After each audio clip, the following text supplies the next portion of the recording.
Hi guys, today's sales training is by request, so I'm going to do my best to make sense out of it. A lot of this I've done before, but we're going to try to tack it in a different way. I have been asked to comment about the first sale I made, and I've told that story so many times, I'm going to try to tell it in a different way. Because the request for me was, how do you deal with psychology? How do you deal with all the inner talk that is screaming you consciously and subconsciously why the client can't do it, justifying, giving you excuses what's going to happen, all the fear, all the nervousness. How do you shut it down and how do you deal with it? There's 20 different ways, and honestly, I probably ought to try to teach a whole bunch of them, but because I was asked this relates to my personal experience, you're going to get my way. My way might not be relevant to you, but I have come to learn everybody's story and everybody's style has value to hear, so hopefully this has value to you as well. Now that that's said, this is going to sound bizarre because we're going back in time. I'm going to call this story the Joe Moa story. And here is who Joe Moa was. High school football, senior year. We were the suburb team. We were a bunch of smallish white kids that weren't supposed to be all that good, but we were dang good. We were dang good because we had great coaching. That's a whole nother story I'm not going to run down. I played center, and there was a team, Midwest City. They won most state championships for many years before. We got undefeated and beat them the year before that. And we're going up against Midwest City, and they have got 2 blue chip defensive linemen. Nowadays, I think they call them 5-star recruits. Now, at the time, I was a hefty kid because I was a whopping 185 and 5 foot 9 inches, 5 foot 9 and a half if somebody pulled on my leg and stretched me before we measured, which I made sure they always did. Joe Moa was 6'7", 285 pounds, and no blubber hanging out there. The guy was a 5-star blue chip recruit, and my coach was scared to death because he was lining up straight over me. And he was always, basically the guy just took the attitude of, he's going to kill you. How are we going to help Bob? I just go, I got this. I was offended. I was flat ass pissed that he thought there was an issue. I get it. On paper, there's some of y'all chuckling right now. Freaking little 5'9", 185-pound Bob, 6'7", 285-pound Joe Moa, a guy that, Division NAIA ain't talking to, and this guy's got scholarship from every major university in the nation. I'm going to get killed. And I was pissed that anybody thought this was an issue. I was offended my coach thought this was an issue. My coach, in trying to psych me up, my line coach, not my head coach, by the way, basically just, couldn't have torn down confidence worse. It was just, oh my gosh, I hope you don't die the first play kind of stuff.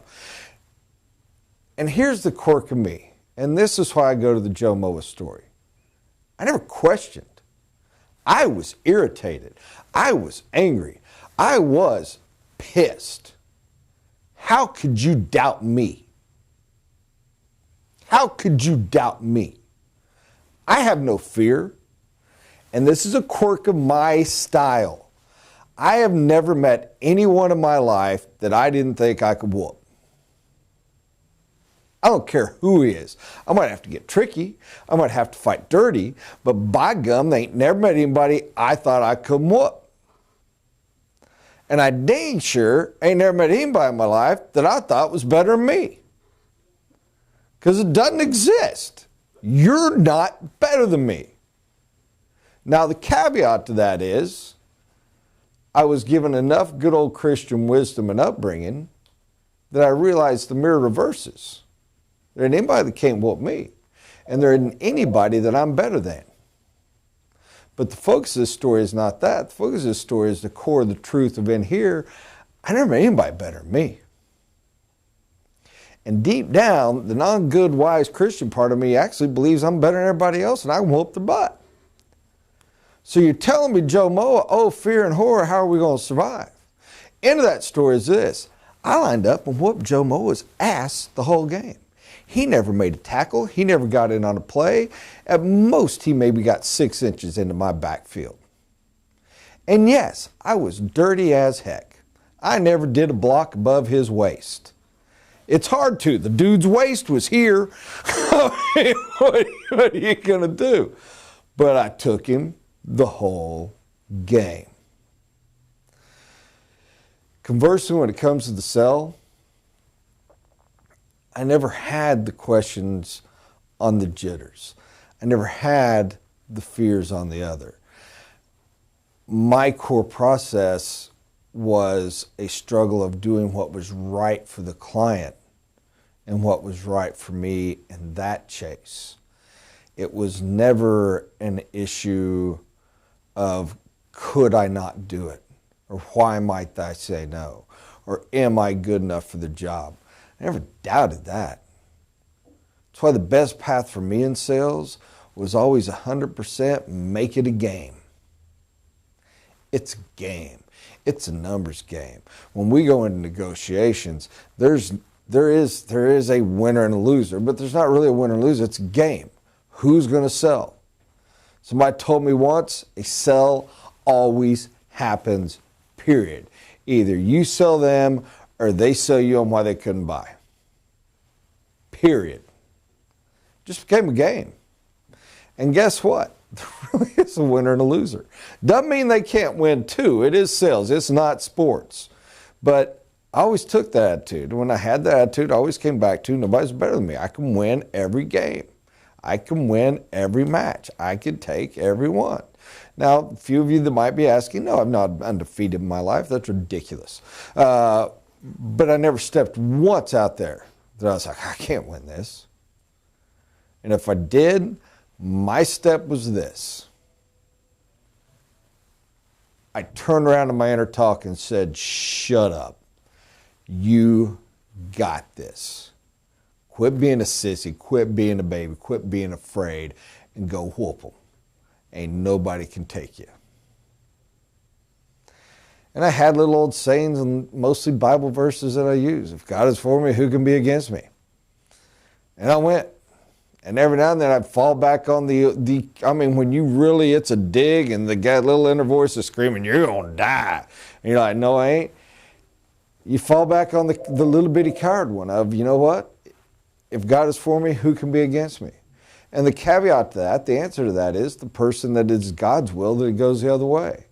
And then you sit there and look at it and go, well, if it be God's will, it goes the other way. That's how it's supposed to be. How could I possibly against the will of the Lord? And from that bold confidence, I step out, because if God is for me and I'm within the will of the Lord and what I want is His will, I cannot ultimately fail. Because for me to fail in that case is ultimate victory, as doing God's will is my ultimate goal. Thus, an absolute and complete, no doubt confidence, I go forth. Because a failure is a victory. And the decision's no longer on me, it's on God, because I put it in His hands. But the requirement on me is go. I shall go. His job to fix it, I will go. And so I go. So when I'm doing that very first sale, and we're not really going to run that track deck, I thought I would because I've gone too long already. And my manager looked at me and, to oversimplify, said, if you don't make this sale, you're fired. It was no longer trying to learn the system.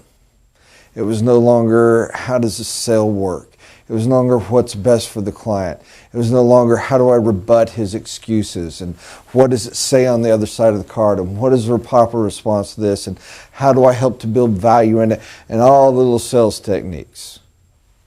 It was win or die. And I locked in. You couldn't back up. You couldn't have it. It was go, go, go, go. Charge, charge, charge.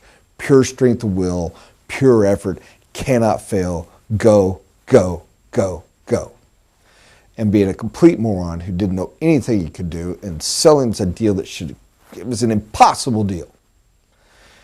locked it up and did it. That's my path. What works for me when the nerves happen, when the scares come, I turn around and tell the voice to shut up, and in absolute confidence I go forth knowing I cannot lose. And I attack. This is one of my weaker ones because I know there's a lot of folks that aren't like me, but there's some of you that are. If this one didn't touch on yours, I hope you gained something from it. If it did, then I'm pretty confident, if nothing else, feeling the brotherhood. So have a great day, guys. Talk to you in a couple weeks. Bye-bye.